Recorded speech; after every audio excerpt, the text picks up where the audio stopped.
ನಮಸ್ಕಾರ ಫ್ರೆಂಡ್ಸ್, ನಾನು ಶಿವಶಂಕರ್ ನಿಮ್ಮ ಪ್ರೀತಿಯ ಪರಿಚಯ ಚಾನಲ್. ಈ ವಾರ ಸ್ಥಳೀಯ ಪ್ರವಾಸಿ ಸ್ಥಳ ಅಥವಾ ಪಿಕ್ನಿಕ್ ಪ್ಲೇಸ್ ಬಗ್ಗೆ ಹೇಳ್ಕೊಡ್ತೀವಿ. ಆ ವಿಡಿಯೋನ ನೋಡ್ಕೊಂತ ವಾಯ್ಸ್ ಕೇಳ್ತೀರಾ, ಬನ್ನಿ. ಪ್ರತಿ 3ನೇ ಶನಿವಾರ ನಾವು ಹೇಳಿದ ಪ್ರಕಾರ ಈ ವಾರ ಪ್ರಕೃತಿ ಪ್ರಿಯರಿಗೆ ಅನುಕೂಲ ಆಗೋಂಥ ಪ್ರವಾಸಿ ಸ್ಥಳ, ಒಂದು ವಿಶೇಷವಾದ ಕೆರೆ ಬಗ್ಗೆ ಪರಿಚಯ ಮಾಡಿಕೊಡ್ತೀವಿ. ಈ ಕೆರೆ ಚಿತ್ರದುರ್ಗ ಡಿಸ್ಟ್ರಿಕ್ಟ್ ಚಳ್ಳಕೆರೆ ತಾಲೂಕು ಮಿರ್ಸಾಬಳಿ ಗ್ರಾಮದಲ್ಲಿದೆ. ಈ ಕೆರೆಗೆ ಒಂದು ಅಡ್ಡ ಹೆಸರಿದೆ, ಹೊಟ್ಟೆಕಿಚ್ಚಿನ ಕೆರೆ ಅಂತ. ಈ ಹೊಟ್ಟೆಕಿಚ್ಚಿನ ಕೆರೆ ಅನ್ನೋದು ಯಾವುದೇ ಸರ್ಕಾರಿ ದಾಖಲೆಯಲ್ಲಾಗಲಿ ಅಥವಾ ಶಾಲಾ ಪಠ್ಯ ಪುಸ್ತಕದಲ್ಲಾಗಲಿ ಇಲ್ಲ. ಇದು ಜನಪದ ಗೀತೆ ಥರ ಸಾಮಾಜಿಕವಾಗಿ ತಲೆಮಾರಿನಿಂದ ತಲೆಮಾರಿಗೆ, ಹಿರಿಯರಿಂದ ಕಿರಿಯರಿಗೆ ಹರಡ್ಕೊಂಡ್ಬಂದಿರೋ ಮಾಹಿತಿ.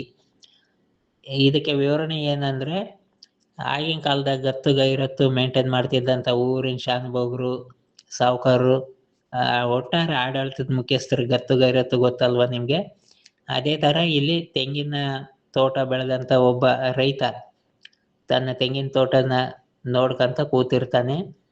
ಆ ಸಮಯದಲ್ಲಿ ರಾಜರ ಒಬ್ಬ ಅಧಿಕಾರಿ, ಈಗಿನ ಕಾಲ ಸರ್ಕಾರಿಗಳ ಅಧಿಕಾರಿಗಳ ಥರ ಆಗಿನ ಕಾಲದ ಅಧಿಕಾರಿ, ರಾಜ್ಯ ಪ್ರವಾಸಕ್ಕಂತ ಬಂದಾಗ ಇಲ್ಲಿ ಬಂದು ಒಂದು ತೆಂಗಿನ ಎಳನೀರು ಕೊಡು, ನನಗೆ ಬಾಯಾರಿಕೆ ಆಗಿದೆ ಅಂತ ಕೇಳ್ತಾನೆ. ಆದರೆ ಆ ವ್ಯಕ್ತಿ ಹಣ ಕೊಟ್ಟು ತಗೊಳ್ಳೋದಾದ್ರೆ ತಗೋ, ಇಲ್ಲಾಂದರೆ ಹೋಗ್ತಾ ಇರೋ ಅಂತ ಒಂದು ನೇರವಾದ ಮಾತಲ್ಲಿ ಹೇಳಿರ್ತಾನೆ. ಆ ಮಾತನ್ನು ಕೇಳಿದ ಸರ್ಕಾರಿ ಅಧಿಕಾರಿ ಅಲ್ಲೇನು ಮಾತಾಡೋದಿಲ್ಲ, ನೇರವಾಗಿ ರಾಜರ ಹತ್ರ ಹೋಗಿ ಈ ಪ್ರದೇಶದಲ್ಲಿ ಒಂದು ವಿಶೇಷವಾದ ಕೆರೆ ಬರುತ್ತೆ ಅಂತ ವರದಿ ಕೊಟ್ಟು ಸುಮ್ಮನಾಗ್ಬಿಡ್ತಾನೆ. ಆ ರಾಜರು, ಆಗಿನ ಕಾಲದಲ್ಲಿ ರಾಜರು ಕೆರೆಗಳಿಗೆ ವಿಶೇಷವಾದ ಒತ್ತು ಕೊಡ್ತಾ ಇರ್ತಾರೆ. ಮಳೆಗಾಲದಲ್ಲಿ ಮಳೆ ಬಂದು ನೀರು ಬರುತ್ತೋಕೆ, ಬೇಸಿಗೆ ಮತ್ತು ಚಳಿಯಲ್ಲಿ ನೀರು ಬೇಕಲ್ಲ. ಹಾಗಾಗಿ ಈಗಿನ ಕರೆದ ಬೋರು, ಬಾವಿ ಈ ಥರದ ವ್ಯವಸ್ಥೆ ಇರಲಿಲ್ವಲ್ಲ. ಹಾಗಾಗಿ ಕೆರೆಗಳಿಗೆ ವಿಶೇಷವಾದ ಒತ್ತು ಕೊಡುವಂಥ ಸಮಯದಲ್ಲಿ ಈ ಅಧಿಕಾರಿ ಕೊಟ್ಟ ವರದಿಗೆ ರಾಜರಿಗೆ ಮಹಾ ಸಂತೋಷ ಆಗಿ ಬಂದು ಈ ಕೆರೆ ನಿರ್ಮಾಣಕ್ಕೆ ಕೈ ಹಾಕಿದಾಗ, ಈಗ ನೀವು ನೋಡ್ತಾ ಇದ್ದೀರಲ್ಲ ಕೆರೆನ, ಈ ಕೆರೆ ಹಿಂದ್ಗಡೆ ಇದ್ದಂಥ 16 ಎಕರೆ ತೋಟ ಮುಳುಗೋಗುತ್ತೆ. ಒಂದು ತೆಂಗಿನಕಾಯಿ ತೋಟಕ್ಕೋಸ್ಕರ ಆ ತೋಟನೇ ಮುಳುಗೋಗಿದ್ದು ನೋಡಿ, ಹೊಟ್ಟೆಕಿಚ್ಚಿನ ಕೆರೆ ಅಂತ ಬಂದಿದೆ ಇದು. ಇಲ್ಲಿರೋಂಥ ವಿಶೇಷವಾದ ಮಾಹಿತಿ ಪ್ರಕಾರ ಈಗಲೂ ಸಹಿತ ಕೆರೆ ಹತ್ರ ಇದೆ ಆ ನಾಮಫಲಕ. ಅದರ ಪ್ರಕಾರ ಇದು ಈಗ ಸರ್ಕಾರದ ಸುಪರ್ದಿಯಲ್ಲಿದೆ. ಸಣ್ಣ ನೀರಾವರಿ ಮತ್ತು ಅಂತರ್ಜಲ ಅಭಿವೃದ್ಧಿ ಇಲಾಖೆ ಅಡಿಯಲ್ಲಿ ಬರುತ್ತಿದ್ದು. ಈ ಕೆರೆ ಬಗ್ಗೆ ಅವರೇ ಕೊಟ್ಟಿರೋಂಥ ಸಂಕ್ಷಿಪ್ತವಾದ ಮಾಹಿತಿ ಹೇಳೋದಾದರೆ, 1907ರಲ್ಲಿ ನಿರ್ಮಾಣ ಆಗಿದೆ. ಕೆರೆಗೆ 2 ಗೇಟ್ ಇದ್ದಾವೆ ನೀರು ಬಿಡೋದಕ್ಕೆ. ಕೆರೆಗೆ 2 ಕಾಲುವೆ ಇದ್ದಾವೆ. ಕೆರೆ ಏರಿ ಉದ್ದ 960 ಮೀಟ್ರು. ಕೆರೆ ಅಂಗಳದ ವಿಸ್ತೀರ್ಣ 582.76 ಹೆಕ್ಟೇರ್ಗಳು.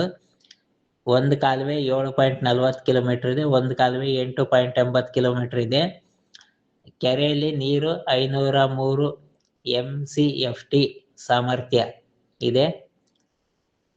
ಅಚ್ಚುಕಟ್ಟು ಪ್ರದೇಶ ಹೊಂದಿರುವ ಗ್ರಾಮಗಳು ಅಂದರೆ ಈ ಕೆರೆಯಿಂದ ಫಲಾನುಭವ ಹೊಂದಿರುವ ಗ್ರಾಮಗಳು ಮಿರ್ಸಾಬಳಿ, ವಿಡುಪುಂಗುಂಟೆ, ಕರಿಕೆರೆ, ವಿಶ್ವೇಶ್ವರಪುರ ಅಥವಾ ಹೊಸೂರು ಮತ್ತು ರಂಗವನಹಳ್ಳಿ.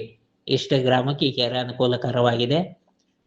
ಈ ಸಂಕ್ಷಿಪ್ತ ಮಾಹಿತಿ ನಿಮಗೆ ಇಷ್ಟವಾಗಿದ್ದಲ್ಲಿ ಲೈಕ್ ಮಾಡಿ, ಸಬ್ಸ್ಕ್ರೈಬ್ ಮಾಡಿ.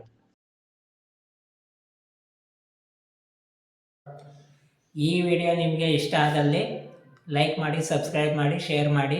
ನೀವು ಶೇರು, ಲೈಕ್ಸು ಕೊಟ್ಟಷ್ಟು ಮುಂದಿನ ವಿಡಿಯೋ ಮಾಡೋದಕ್ಕೆ ನಮಗೆ ಖುಷಿ ಆಗುತ್ತೆ, ಸ್ಪಿರಿಟು ಬರುತ್ತೆ. ನೀವು ಯಾವುದೇ ಥರದ ವಿಡಿಯೋಗಳು ನಮ್ಮ ಚಾನಲ್ನಲ್ಲಿ ನೋಡಬೇಕು ಅಂತ ತಿಳ್ಕೊಂಡಿದ್ರೆ, ಅಥವಾ ನೀವು ಈಗ ನೋಡಿರೋ ವಿಡಿಯೋ ಥರದ ಮಾಹಿತಿ ನಿಮ್ಮ ಹತ್ರ ಇದ್ದರೆ 9535499247 ಅಥವಾ 7619579103 ಈ ನಂಬರ್ ವಾಟ್ಸಪ್ಗೆ ಇನ್ಫಾರ್ಮೇಷನ್ ಮಾಡಿ. ಕನಿಷ್ಠ 10 ರಿಂದ 15 ಜನ ಇದೇ ಥರ ವಿಡಿಯೋ ಬೇಕು ಅಂತ ಹೇಳಿದರೆ ನಾವು ಅದೇ ಥರದ ವಿಡಿಯೋ ಮಾಡಿ ಹಾಕ್ತೀವಿ.